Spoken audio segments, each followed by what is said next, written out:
Alcohol and molasses are flooding the streets of the Darkives today. Death from drowning, poisoning, and suffocation are inevitable in these three tragic tales of fatal non water floods.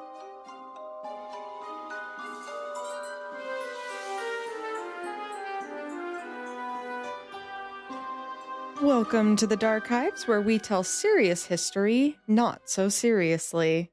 I'm Jamie talking to Leo. And I'm Leo listening to Jamie, and I can't believe I skipped the you heyo. didn't say heyo. I know it felt weird. Heyo! We are talking about non-water floods today. So floods that involved literally anything but water.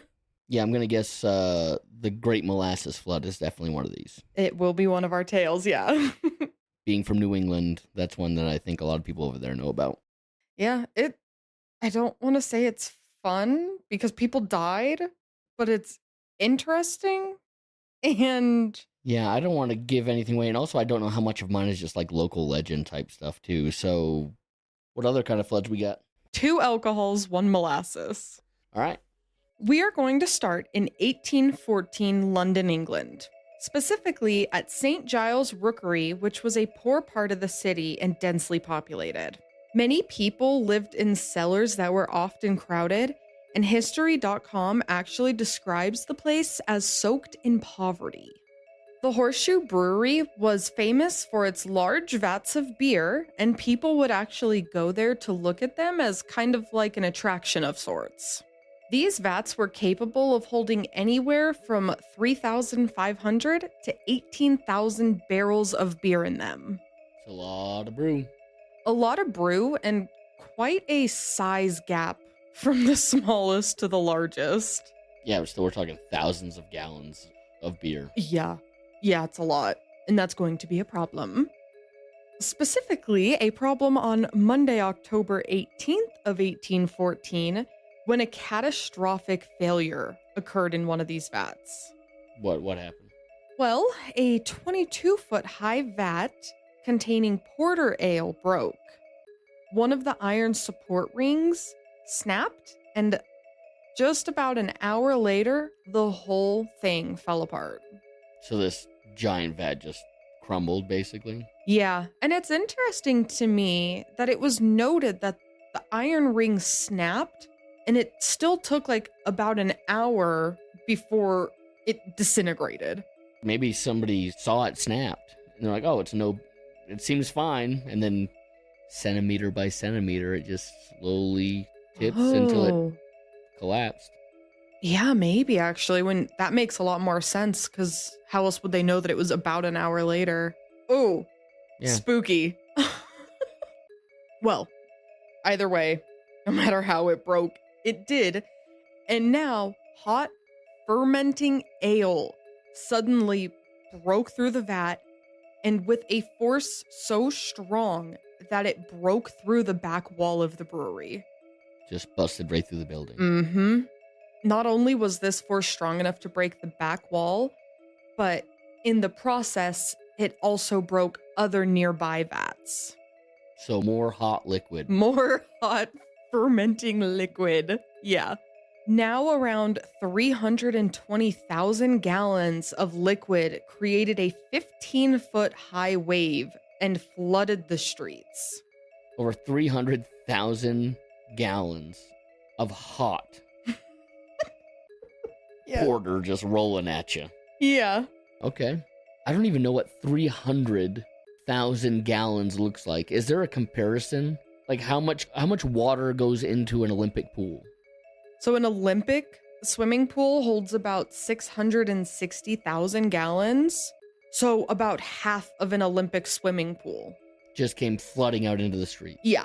All at once. Mm-hmm. And it's been fermenting. She's hot. Mm-hmm. We keep saying that, but I need that to be specified. Like, this is bad. This is bad. At least 2 basements were flooded with this. In one of these, a woman named Mary Banfield and her daughter Hannah were killed during their afternoon tea time.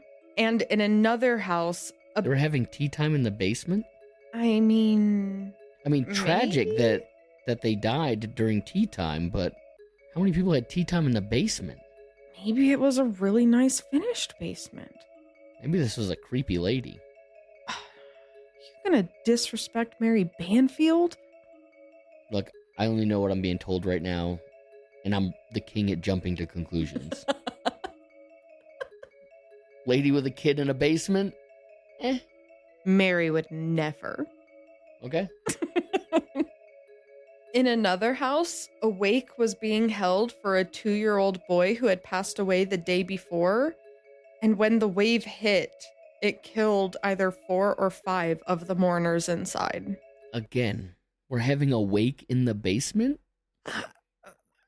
Well, look, it's a poverty-stricken area. You make do with what you have, right? Were basements like the entertaining room of London back in the day? I don't know. I can't attest to how a house was run in 1814 London. Well, you'd think if you had a wake, it'd be like in the upstairs living room or something. First big room you had, you'd probably hold it there.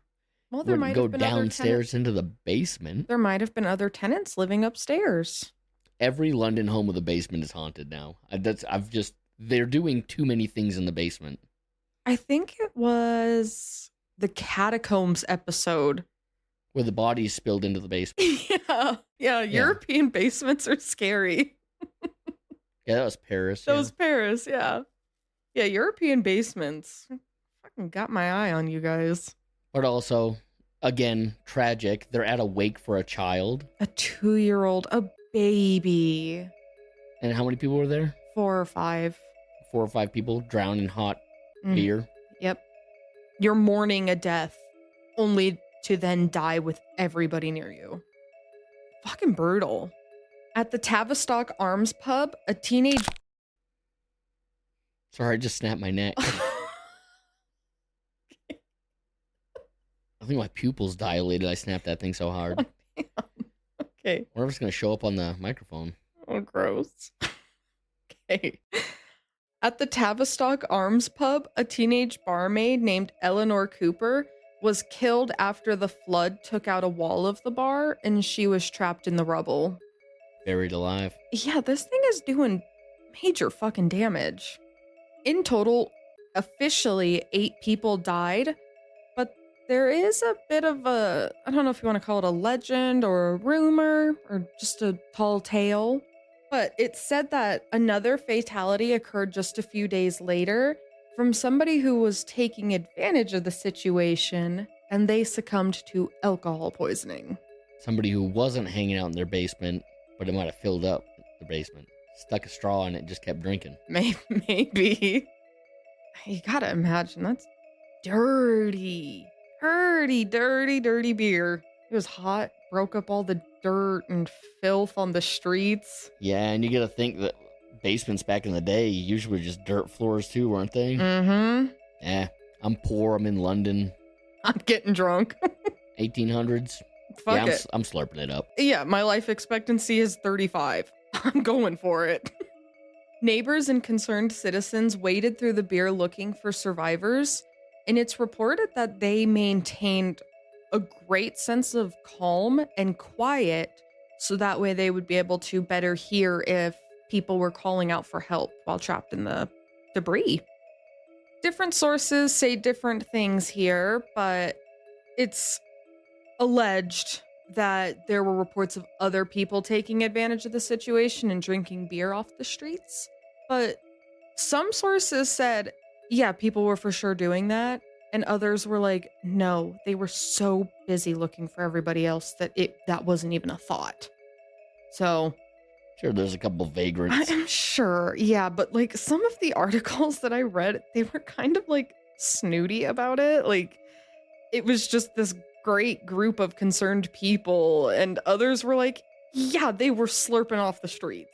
So I don't know. I included it anyway, Yeah, but you're telling me old Greg, who just lays down on the side of the street every day with his bottle anyway, ain't just rolling over into the gutter a little bit to slurp it up? if I'm Greg, I'm Gregette, and I'm for sure doing that. Yeah, I'm sure most of the people were definitely trying to be good citizens and helping out, but every town We all got them. Every society. We all got them. Got your degens. Now, once everything was sorted out, cleaned up, what have you, the brewery was actually fine. They had lost about 1.25 million pounds in damages, but they received a waiver from Parliament for excise taxes, which essentially just saved them from bankruptcy. This just meant that they wouldn't have to pay taxes on the equivalent amount of beer brewed in the future. Does that make sense? Yeah. Government bailouts all the way back in the 1800s. Early 1800s, though. The brewery was taken to court over this, but the jury decided that it was an act of God, and so they were not responsible for any death, injury, or property damage as a result. It's an act of God that they saw and reported a broken support an hour before it went down. I think that's negligence. I'm just saying. I don't know if it was reported. I mean, at some point it was, otherwise we wouldn't know this. How do you know it happened an hour before unless somebody reported it? Oh, okay, too true. Too true. How do we know that? Yeah, no, you're right. Somebody at some point fessed up. Somebody saw this. Yeah. Thought nothing of it, and then a tragedy happened. He saw that snap and said, not my job. I don't get paid enough to deal with that. Let Jesus take the wheel. I'll tell you, it's 2026, but let's figure out who that foreman was. Get him. You should have lost his job. Let's get him, boys. But thanks to God and his mysterious acts, this was the beginning of phasing out wooden vats for concrete-lined ones instead. In 1922, the Horseshoe Brewery was demolished, and now the Dominion Theater sits nearby and partially on the original site. Next story. We are staying in Europe, but now we are heading over to Dublin, Ireland. This is also an alcohol flood, though not like the London flood. Because it was Pilsner. No. Oh. What do you think? What alcohol type do you think Dublin is going to flood with? Well, the obvious thing that I'm going to say is going to be whiskey. Ding, ding, ding. Yep. I still had beer on the brain, so I took a pause there. Like Irish beer. And I'm like, but I kind of want to say whiskey. It's whiskey. This flood would prove to be more fatal than the beer flood, though. June 18th, 1875, a fire broke out on Chambers Street, a street in the Liberties neighborhood in Dublin. At around 4:45, Malone's malt house and a storehouse were checked. They contained around 5,000 barrels of whiskey and other spirits. Everything was okay. Less than 4 hours later, though, all hell broke loose. Now, the cause of the fire is not known, but what is known is that it resulted in 30-foot-high columns of flames, and all that precious whiskey burst out of the barrels. What a waste. The good people of Dublin were not going to let that go to waste. This caused a flood of literal fire whiskey, because that shit will burn. Yeah. So fire whiskey started pouring into the streets. Though it was only about 2 feet wide and 6 inches deep, the problem was they couldn't stop it. Putting water on this already liquid fire wouldn't stop it because the alcohol would just float on top of the water. Spreading sand gravel to try and stop it didn't work. And finally, they used an ingenious method of mixing manure and ash to create a barrier that finally stopped it. Now you said they wouldn't let it go to waste. How did they do that? We're going to get to it. I'm putting a little background here before we get into the deaths. Despite hundreds of police, soldiers, and firefighters, the fire's damage was extensive. It destroyed several streets of buildings, which included both residents and businesses. Despite this, not one person died from smoke inhalation or the fire itself. Instead, 13 people, and reportedly 1 dog, died from alcohol poisoning. Drinking flamin' whiskey? Yeah.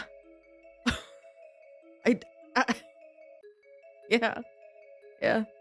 I don't know if they waited for the flames to go out. We're going to get into it. We'll get into it. I mean, you could scoop it up in a cup and just cover it with your hand, right? And it'd just go out because there's no oxygen. Well, they were scooping, so yeah, that's actually a good point. You just scoop, cover it, snuff the fire out, and then drink the whiskey that was not burnt off. All the alcohol. But all the alcohol's getting burnt off with the fire. It's gotta taste like shit. Well, let's see what the Irish Times has to say about this. It had a nice smoky flavor. June 21st, the Irish Times reported, it is stated that caps, porringers, and other vessels were in great requisition to scoop up the liquor as it flowed from the burning premises, and disgusting as it may seem, some fellows were observed to take off their boots and use them as drinking cups. Legends. Snaps and claps to the Irish Times for being very aware that that's fucking nasty. It's so fucking gross. I think it's hilarious. Hey, if you ain't got a cup, grab a boot. Anything can be a cup if you try hard enough. It's my foot. Okay? Yeah. Yeah. You know your feet. Yep. Would you drink out of your shoe? Sure. If I had to. They didn't have to. They were trying to save their city. And you know what? God bless them all, boys. How are we going to get rid of this fire? We got to drink it. Yeah. And, well, they did. The problem with this, though, is that the whiskey was undiluted. So it was very potent. They're basically just drinking moonshine. Yeah. And it was a lot stronger than, like, a normal glass of whiskey would have been. They're going blind, like ethanol poisoning, basically. Mm-hmm. Yeah. Oh, my goodness. Quote, 8 men were carried in a comatose state to Meath Hospital, 12 to Jervis Street Hospital, 3 to Stevens Hospital, and 1 young man to Mercer's Hospital. And even these numbers do not represent the entire of the persons put hors de combat by the drink. Hors de combat. Is how I'm saying that, yep. French? French. Means out of the fight. Yeah. So all's that to say, a fuck ton of people ended up in the hospital, and that little report doesn't do all the numbers. Now the dog. I forgot about the dog. Don't know how you could. That is a crazy thing. Okay. So the Irish Times reported that there had been a case of canine suicide. A dog ran out the door, then was found foaming at the mouth after drinking the whiskey. The dog ran back into their house, knocked over all the furniture, attacked their owner, and then jumped from a top floor window, where it unfortunately died. Wild chain of events. Could you imagine? Whiskey's so potent it turns you rabid? Yeah, the thing, it melted that poor baby's brain. Yeah, rabid, foaming at the mouth. Y'all are drinking rabies out there. That's probably why all these people died. What the fuck was that? Liquid rabies. Liquid rage. 28 days later. Is that what happens in that movie? They're infected with rage. Yeah. Yeah, this dog 28 days later himself. Went buck wild and then flew out of a window. Tough fucking day. Crazy. Yeah. Thanks to this fire, though, Dublin recognized the previously disregarded importance of having a fire brigade. At the time before... They didn't even have a fire department? Not really.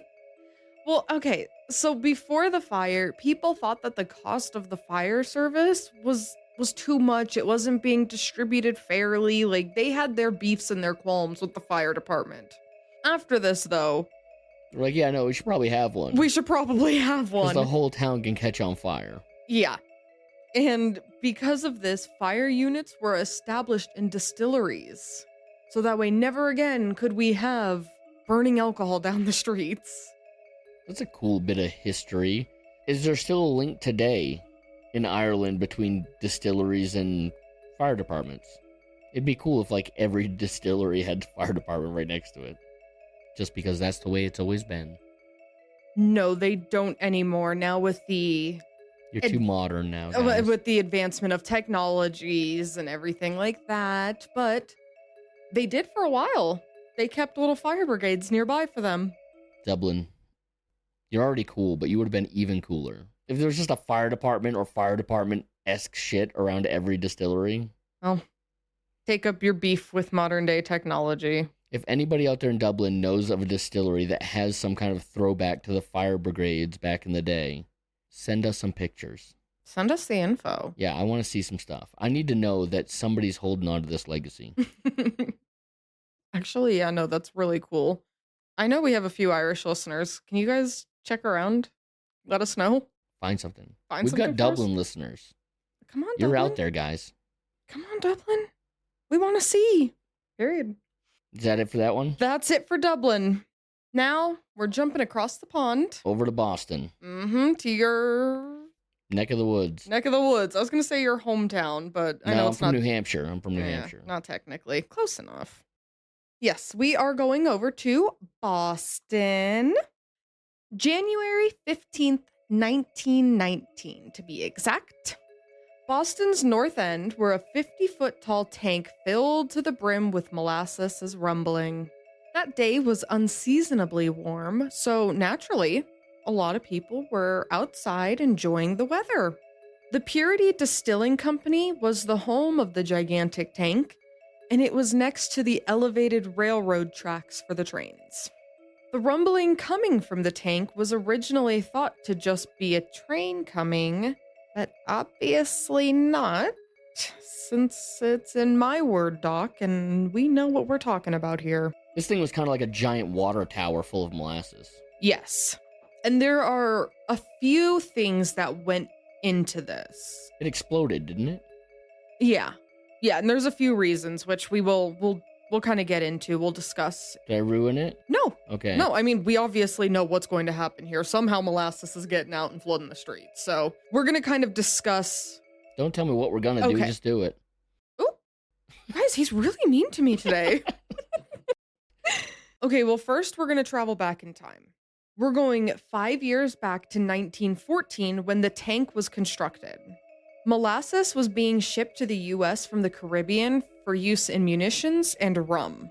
The US was trying to stay out of World War I, but we were pretty cool, I guess, with helping in weapon manufacturing.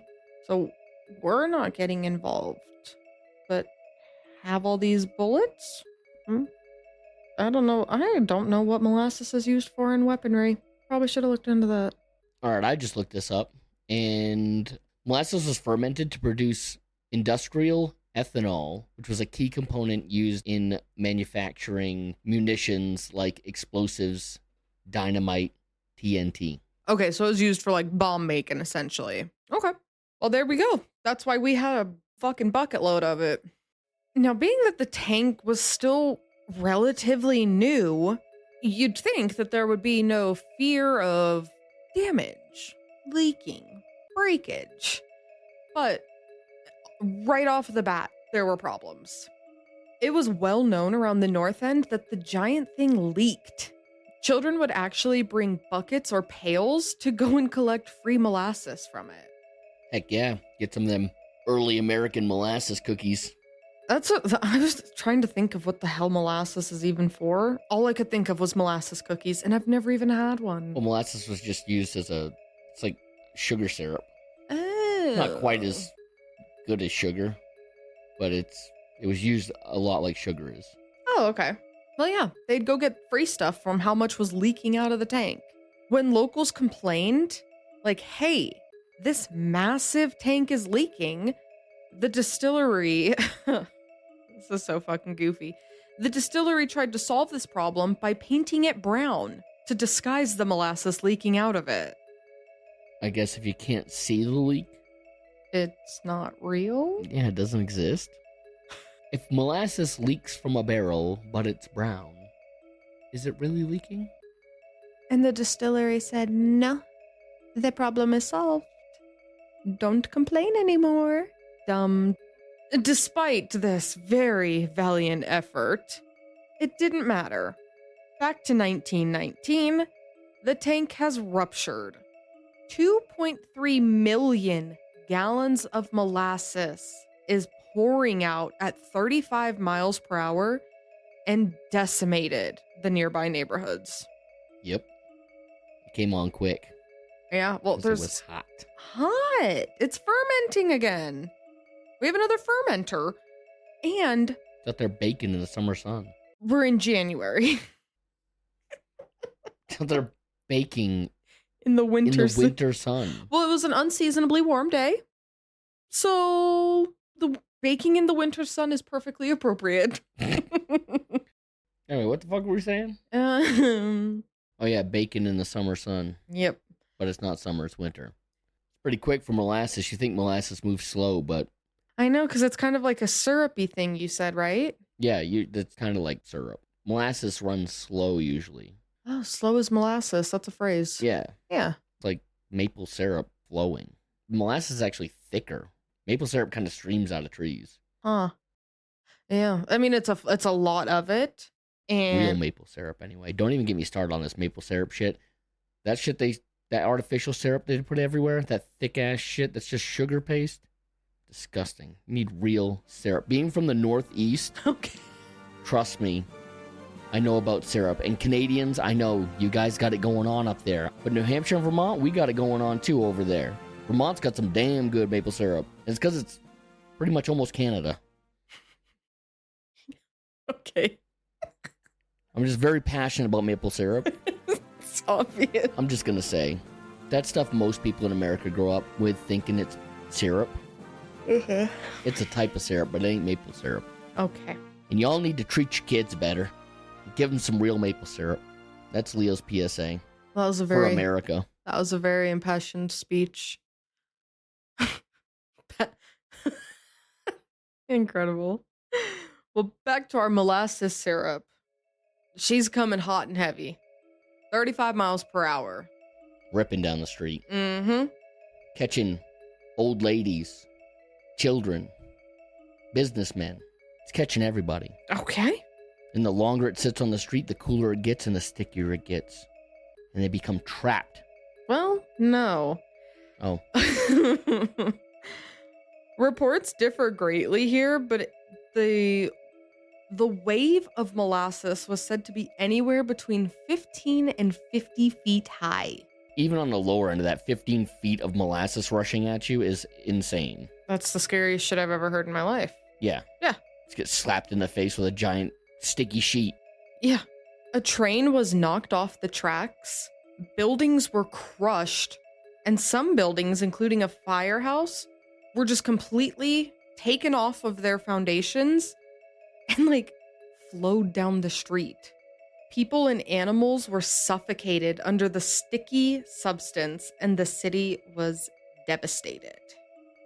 Boston PD, cadets from the nearby USS Nantucket, which was docked nearby, and the Red Cross all came to the scene quickly trying to help. Which they did, but still 21 people died and around 150 were injured. The Boston Post, you know what? I actually want you to read this with your accent. Could you take a look at the notes and read it? Read it for everybody? Drop your R's. Yeah, I give it to you. Okay. The Boston Post eloquently put it as... There was no escape from the wave. Caught, human being and animals alike could not flee. Running in it was impossible. Snared in its flood was to be stifled. Once it smeared the head, human or animal, there was no coughing off the sticky mess. To attempt to wipe it with hands was to make it worse. Most of those who died from suffocation. It plugged nostrils almost airtight. Beautiful! Ooh, I gotta do more Boston episodes just to make you talk like that. Well, Boston talks a little different than we do, but it's close enough. Close enough. Anybody outside of the region is not going to be able to tell the difference. And plus, that's me going in. Me going in cold. I've turned my accent off from being out in Colorado for years, so I'm pretty good at shutting it down. But I mean, you throw my mom on the phone for 5 minutes, and I'll be ripping and roaring just like I never left. Maybe we should call her and have her read it for us. I know, right? Okay. So yes, thank you. A majority of the deaths came from nearby construction or teamster workers, though this number did also include 10-year-olds, 2 of them, who were just outside enjoying the weather. Cleanup was a long and laborious task, and the air smelled like molasses for weeks after. Urban legend says it still smells that way today. Does it? I have not smelled molasses. That was an old thing I heard back in the day. Huh. They said it still smelled like molasses. On a nice hot summer winter. Oh! With that hot... What the fuck was that? Real warm winter sun there, guy. Such a fucking goofy accent. Good golly. Now, in the aftermath of this one, the tank's owners initially tried to blame some unknown Italian anarchists for blowing up the tank. Always blaming the Italians. Well, there was it was purely racist. There was a lot of anti-Italian sentiments in the Boston area. Oh yeah, early Boston, back in the day, Irish and Italians were, their communities were tight-knit because they were really targeted and thought less of. Yeah. They were targeted by other people, you know what I mean? Yeah, there were a lower class of people back in the day is what everybody thought. They're the fresh immigrants, basically. Yeah, and there was a lot of... and they hated each other, too. Racism in general is fucking goofy, but yeah. Yeah, there was a lot of anti-Italian sentiment around this whole thing. I'll spoil it now. It was not an Italian anarchist that caused this devastation. An anarchist. Anarchist. I feel like you gotta get real nasally to talk like that. You kind of do. You gotta shut the nose off a little bit. Yeah. Yeah. Anarchy. Anarchy. There you go. You guys want an episode of me just talking like I'm back in New England? Yeah, we'll do a strictly New England episode. They're like, no, shut the fuck up. Stop it. Put your R's back. Thanks to an inquiry and a class action lawsuit, it was discovered to be structural instability and negligence. Major negligence. Quite the discovery. Yeah, yeah. That day, thanks to just the overall shitty tank construction, made with walls that were too thin, and including the sudden temperature change and fresh molasses being put in it recently, the tank was essentially just doomed. All components put together into the perfect storm.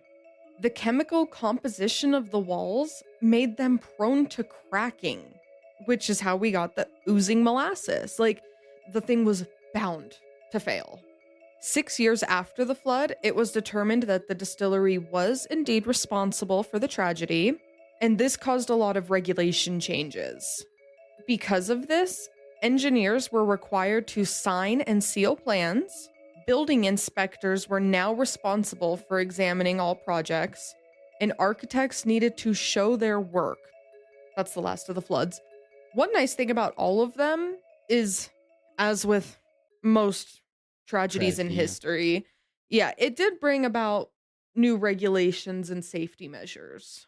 So I tried to at least end all the sadness with something good that came out of it. Yep. London swapped from wooden vats to concrete vats. Dublin put fire brigades in all of their distilleries. Mm-hmm. And now we've got zoning and planning basically going on in Boston after this one. Yeah. There have been many more non-water floods, but they were more recent. There was a molten chocolate flood in New York in 1919, a butter flood in Wisconsin in 1991, mine tailing floods in Spain and Romania in 1998 and 2000. What is mine tailing? Is it just water from like mining? Yeah, mine tailing is like the leftovers after getting whatever valuable thing that was in the rocks. So a lot of times the mine tailing is just like dirt, rock, and whatever chemicals or anything like that were used to process it. So it's just like the excess. The mine tailing flood in Romania actually had cyanide in it. There was also mine tailing floods in British Columbia and Brazil in 2014 and 2015, respectively. So there's clearly a problem with mine tailing. 2017 had a juice flood in Russia, and 2023 brought a red wine flood in Portugal. Now, those are a bit more recent than we prefer to go, but I thought they were worth mentioning nonetheless.